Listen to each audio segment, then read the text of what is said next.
Jerry back with that Theatrically Jerry, and this is my final thoughts on the ZQ10145. And if you haven't already, go ahead and check out my in-depth review on this on my channel at Theatrically Jerry. So my final thoughts, I'm just going to go over what I liked and didn't like about this atmospheric. So I can't be too picky because this is a entry-level budget-friendly fog machine, but I am going to tell you a couple negatives and a couple positives on this. So let's start with the positives, the LEDs. So I love when you get something extra with something that you're purchasing. Do fog machines need LEDs? Not really. We have par cans for that, as well as stage lighting and DJ lighting.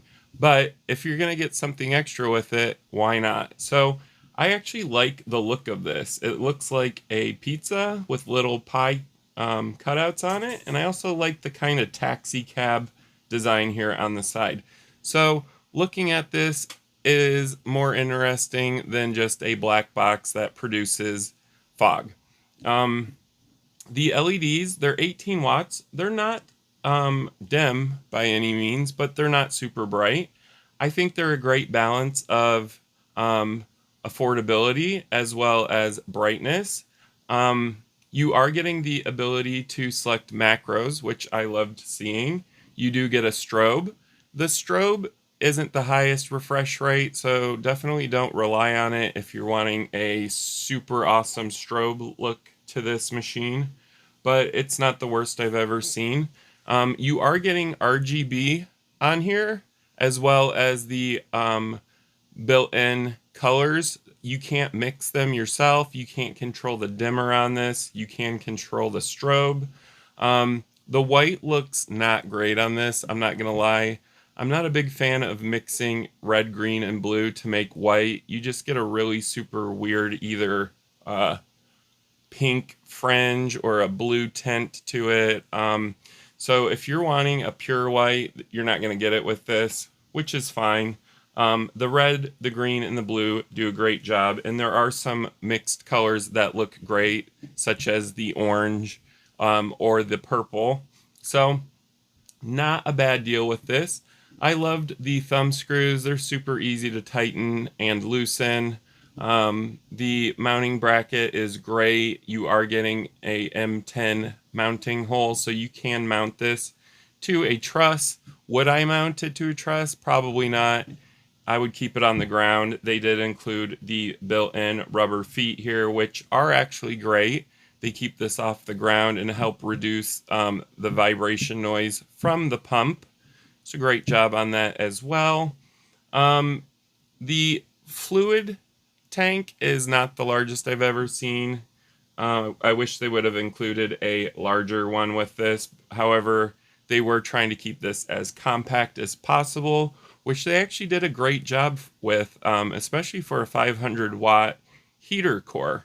A couple of other things I liked. I do love safety features. There is a built-in 250-volt fuse on the IEC, so I loved seeing that as well.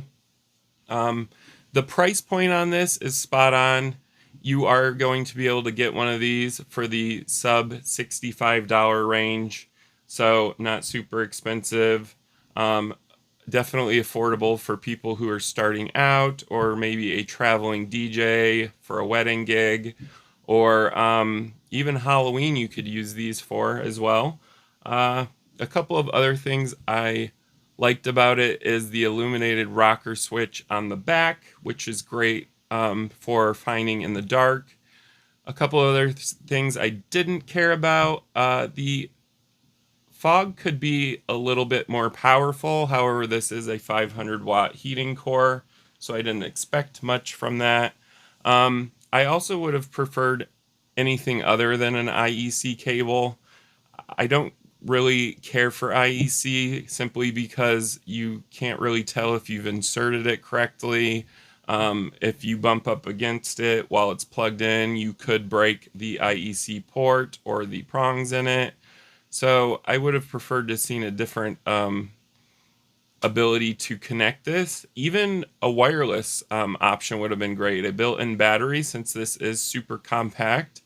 I did love the design language of this. So it's an octagon shape. It's going to set out from the crowd instead of having a boring rectangular box.